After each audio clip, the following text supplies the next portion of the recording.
de lui dire c'est extraordinaire ou pas, c'est de lui donner un témoignage de ce qu'il a fait et de lui rendre de façon personnelle, de lui donner des renseignements, de témoigner, de lui donner des renseignements qui peuvent l'aider à pouvoir se connaître mieux.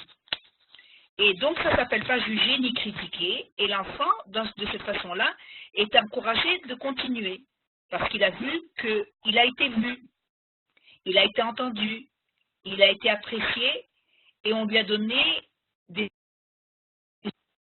continuer. Donc ça, c'est un encouragement. Maintenant, on a parlé aussi encore un moyen de pouvoir arriver à l'enfant et l'encourager à coopérer, à faire partie d'une action commune. C'est d'abord un langage sincère et authentique. C'est-à-dire, dire ce qu'on pense. Pas seulement donner des instructions techniques. Fais ci, fais ça, va à la macrolette, reviens, range ta chambre. Ça, ce sont des oraot, des instructions qui sont techniques, qui font partie de la vie aussi. Mais parler à l'enfant de ce qu'on pense, c'est par le langage, on arrive à lui en fait. Maintenant, quand je dis de dire ce que l'on pense, c'est bien sûr éviter le lachon hara. La parole, quand on parle d'une parole, une parole qui porte, une parole qui construit et qui ne détruit pas, c'est évidemment une parole où l'on évite de dire du lachon hara. Alors en premier lieu, on n'a pas le droit de dire du lachon hara sur soi. C'est la première des choses. Et même, il est marqué que même dans les cieux, on ne croit pas celui qui dit du mal de lui-même. Un homme ne peut pas se porter rachat, ne peut pas dire de lui que c'est un méchant ou un mécréant ou un bon à rien. On n'a pas le droit de faire du lachon hara sur soi-même. Et évidemment, bien sûr, pas sur ses enfants, pas sur son conjoint, pas sur les autres.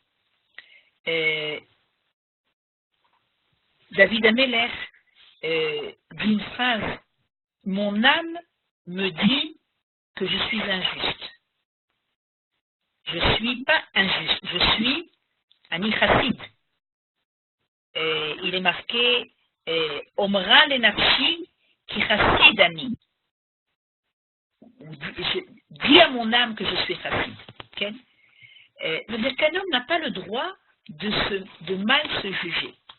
Alors on pourrait dire, alors ça peut amener à l'orgueil, ça peut amener à ne pas réparer ses fautes, si on se parle de façon positive et encourageante et qu'on voit que les bonnes choses. Et pourtant, un juif est obligé de dire un vidouille. On sait qu'à Yom Kippour, on fait le vidouille.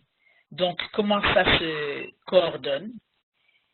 Venir dire le vidouille, c'est pas de dire que je suis un mécréant. Faire un vidouille pour un juif, c'est de dire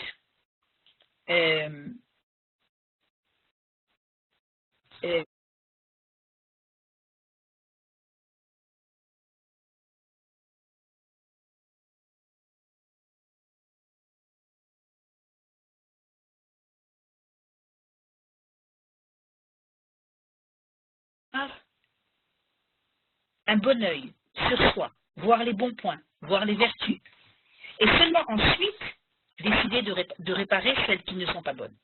Ça, c'est un bon examen de conscience. Ça, c'est un bon cheshbon nefesh. Maintenant, celui qui commencerait un vidouille en disant « je suis un bon à rien, je ne vaux rien, j'ai fait des fautes, donc aujourd'hui, j'ai une piètre opinion de moi-même », son vidouille ne sert à rien. Parce qu'il n'a pas où revenir. Faire tchouva, c'est revenir à soi. C'est parce que on sait que nous sommes des gens avec une intériorité bonne, une intériorité morale qui veut le bien. C'est pour ça que quand on ne le fait pas, on a des remords. Par rapport à la droiture intérieure, originelle, qui est la nôtre, quand on s'écarte de cette nature, alors on se sent mal à l'aise. Alors on fait le bidou, oui. Et on dit par rapport à ce que je suis vraiment, je me suis écarté du bon chemin.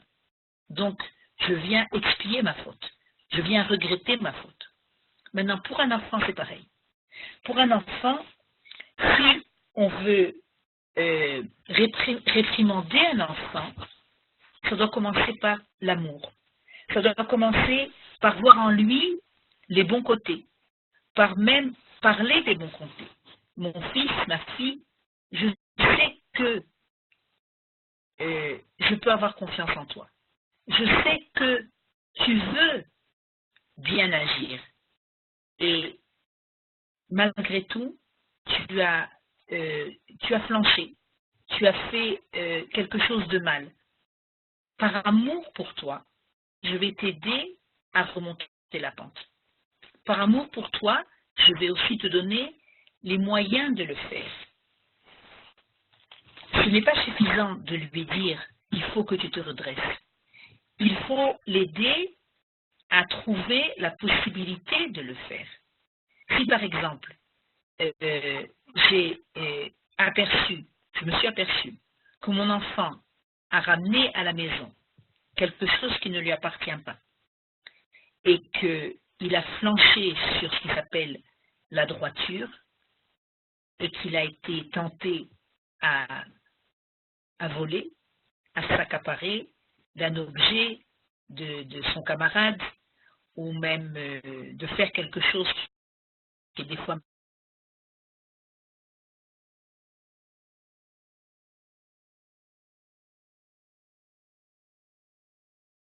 même encore plus grave, on ne peut venir d'abord d'amour pour lui.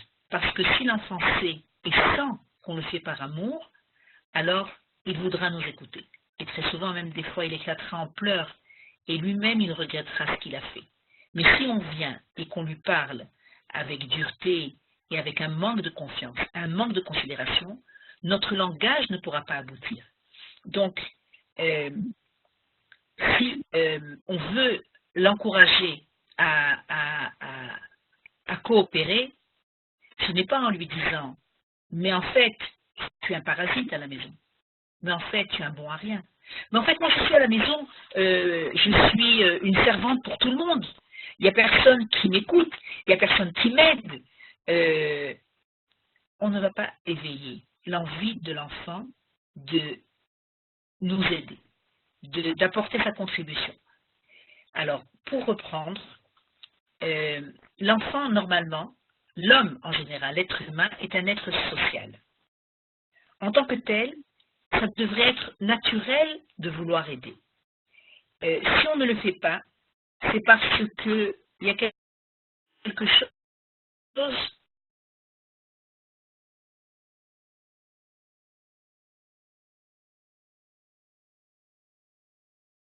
qui nous empêche de vouloir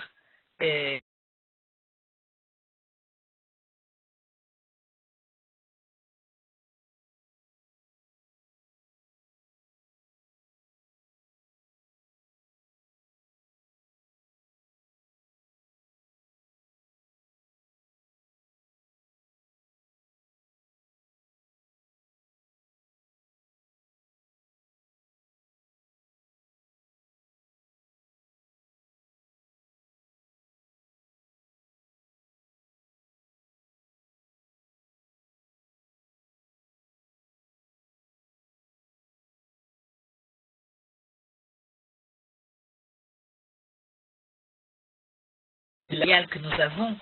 Je me rappelle d'un jour où un de nos enfants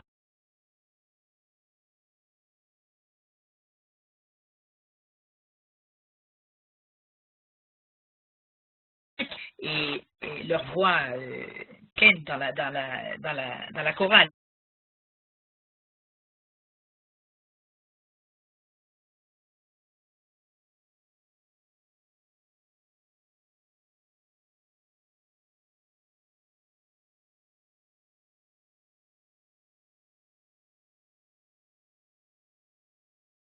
qui était différente des autres. C'était sa voix.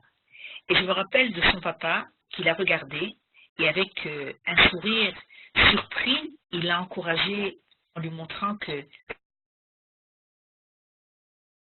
c'était beau ce qu'il était en train de faire. Et il a rougi, il était gêné, mais en même temps il était tellement content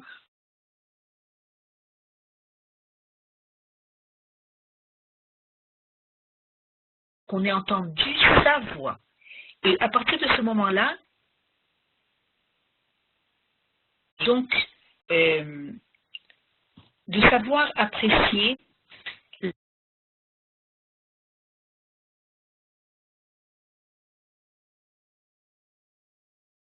la note spéciale de chacun des enfants. Dans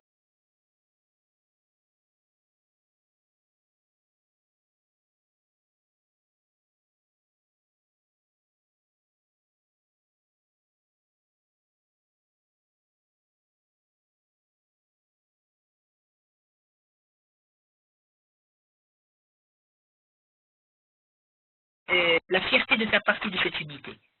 Et chaque famille peut développer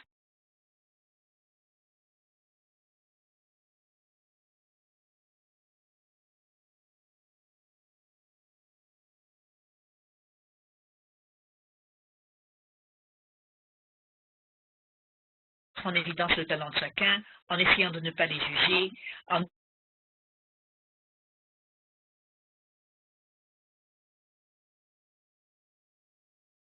dit pour arriver à ce que finalement cette coopération nous donne le sentiment de Inematov Umanaim, Shevet Achim, Kamiachad.